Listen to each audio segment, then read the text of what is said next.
Hey, Room 19. Waffle and I just want to say happy Thursday. He's a little squirmy wormy, but he's doing all right. So, I want to talk about a couple things. First off is Schoology.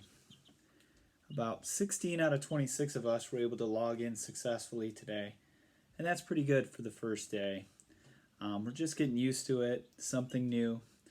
I sent an email, a lot of emails today, and I hope that it doesn't become too overwhelming or too much of a headache, but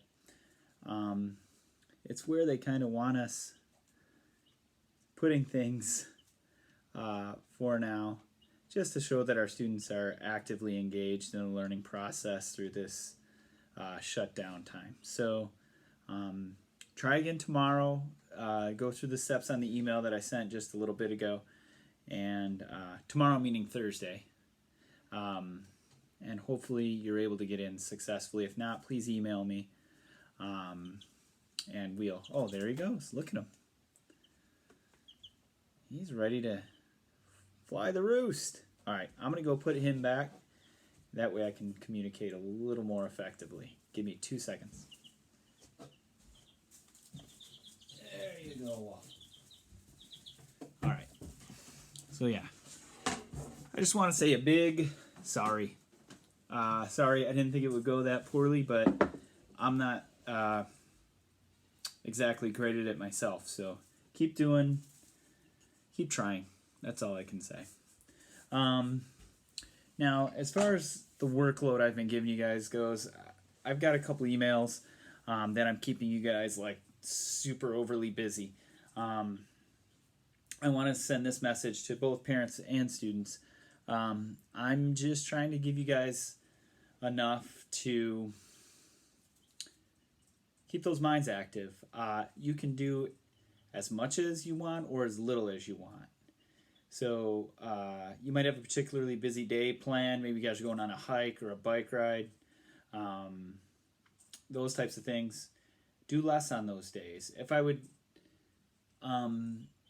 recommend one thing, just stay up on Redfern. Stay with us on the chapters.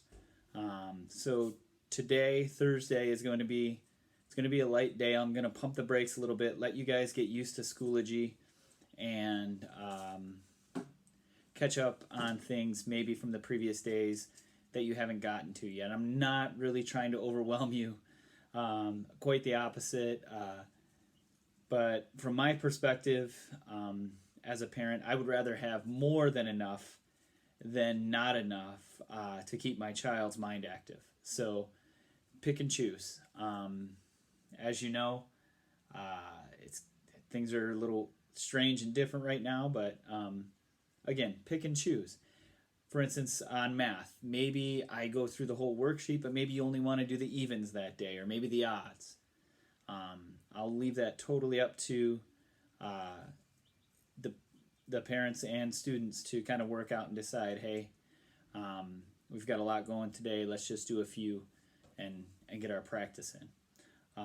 So it's really a three-way relationship, is the way it should be all year long in class, where we're all communicating and trying to do what's best for you at this time. My daughter is smiling at me through the sunroom door and giving me a thumbs up. So anyway, let's go over yesterday's math. Should have gone relatively quick for you guys. So Gator eats the grader, right? So number 1, 0.60. Number 2 would eat the 4/10 or 40 hundredths. Number 3, 87 hundredths is greater than 8/10, which would just be 80 cents. The 76 here, 44 here, and 668 here. Now for the division, number 7, 87 remainder 3, number 8, 89, and number 9, 72 remainder 5.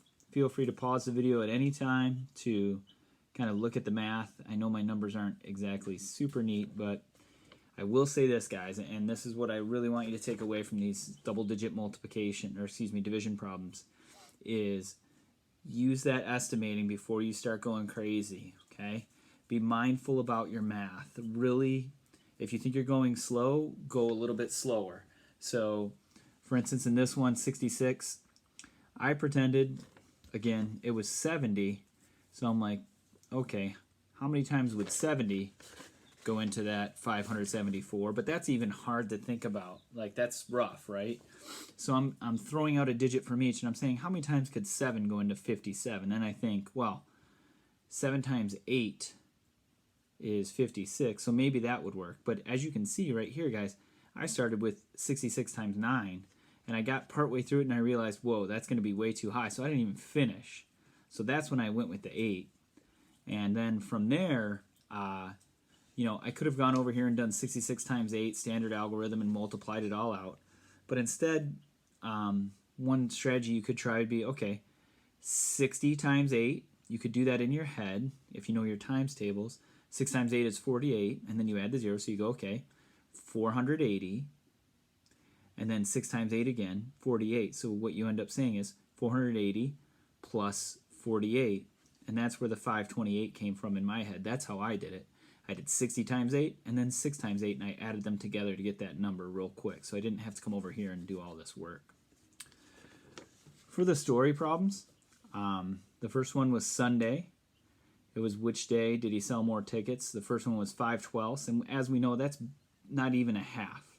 6 out of 12 would be a half, and then the second one was 7 out of 9, and we know that that's way more than half a 9, so that one was pretty clear. And then for the next one, it's the solid, because the first one is 7/8 and the second one is 8/9, and you ask yourself, would I rather have 7 out of 8 or 8 out of 9 of something? Well, if you kind of take that example and take it a little bit further, you ask yourself, would I rather have 1 out of 2 things or 2 out of 3 things?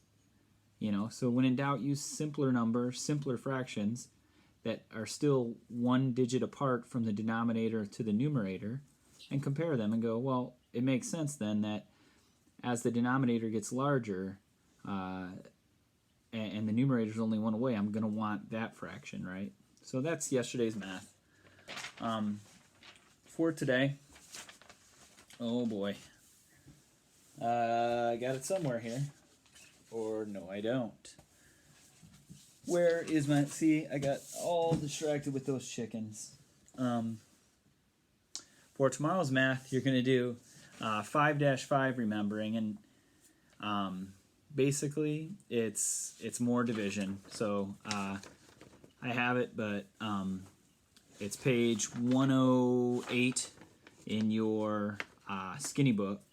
And again, if you only want to do the evens, odds, do the odds.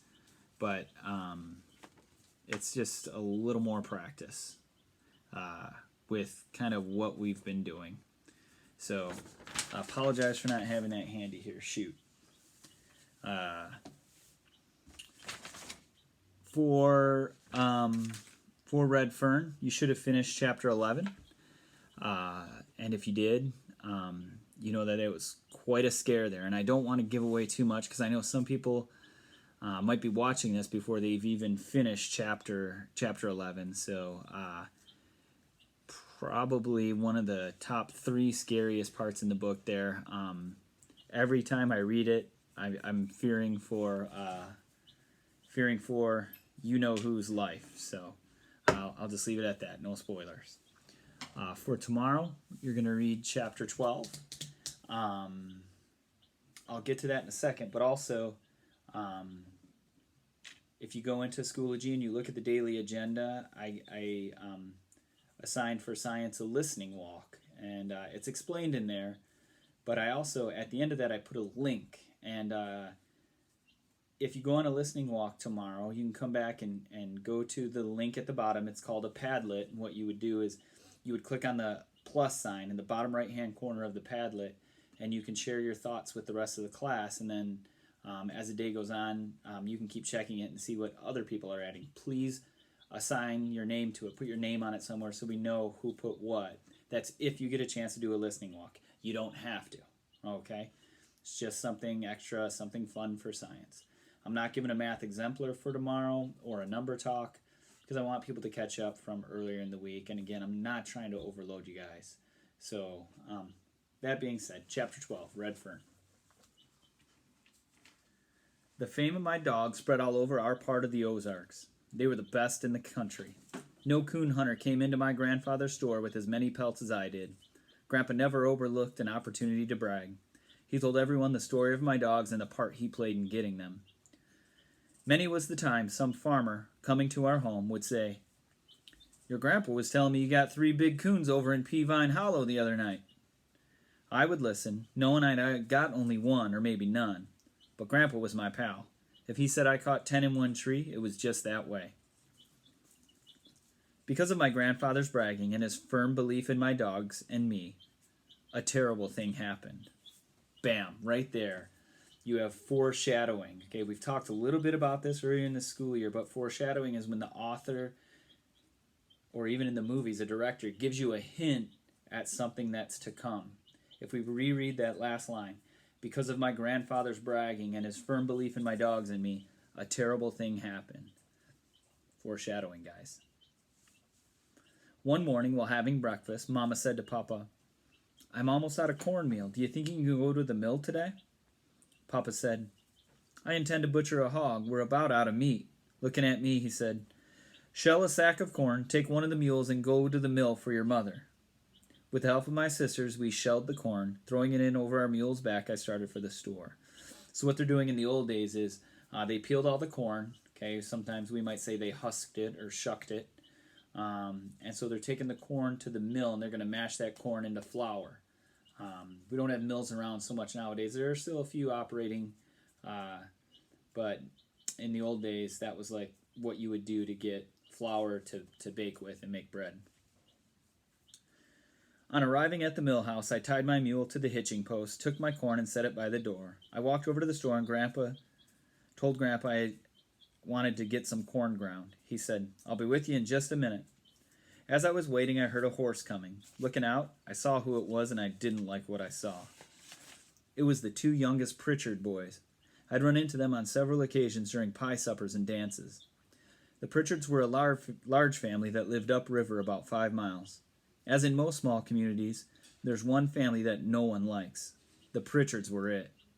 Tales were told that they were bootleggers, thieves, and just all around no accounts.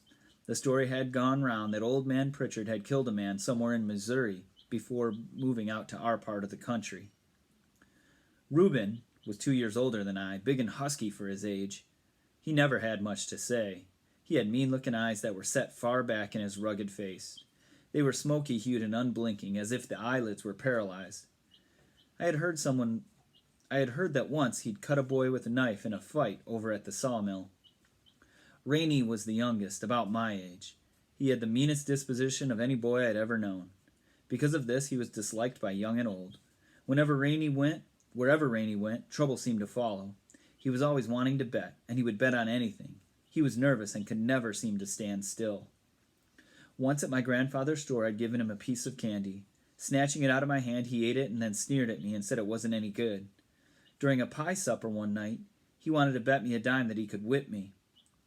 My mother told me always to be kind to Rainey, that he couldn't help being the way he was. I asked, "Why?" She said it was because his brothers were always picking on him and beating him. On entering the store, they stopped and glared at me. Reuben walked over to the counter. Rainey came over to me. Leering at me, he said, "I'd like to make a bet with you." I told him I didn't want to bet. He asked if I was scared.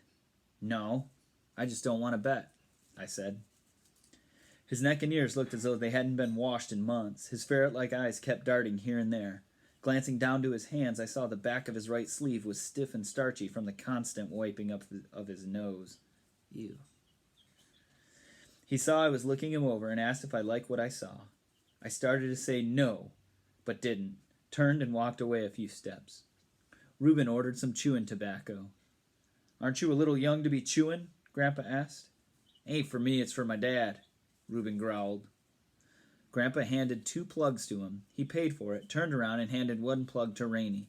Holding the other up in front of him, he looked it over. Looking at Grandpa, he gnawed at the corner of it. So he just bought tobacco. Grandpa said he couldn't have it. He said it was for his dad. He bought it from Grandpa, and then he puts it in his mouth. So gross. And also so very disrespectful because he's looking at Grandpa as he's doing it. Reuben and Rainey, you're not going to like them very much. But as Billy's mother said, you know, Rainey gets picked on and beat up all the time by his brother. So that's kind of where his mean streak comes from. So go ahead and read the rest of chapter 12. And I hope you guys have a great day today. Again, do as much or as little work as you want. I'm not stressing out about it. I'm so glad to see the participation on Prodigy on Moby, that 16 out of 26 of you logged into Schoology. I'm glad to see all that. So if you get a chance, go on to Padlet and type in what you heard on your listening walk, if you even get to do that. As far as your spring poem goes, keep that safe. We'll work on it more maybe Friday or Monday.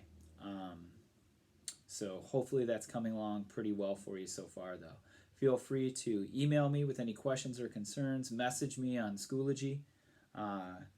And like I said yesterday, we'll work on setting up a Zoom meeting at some point where we can all see each other. Right now, Schoology seems to be the big obstacle, so I want to get through that before we try to tackle something else. So see you guys soon.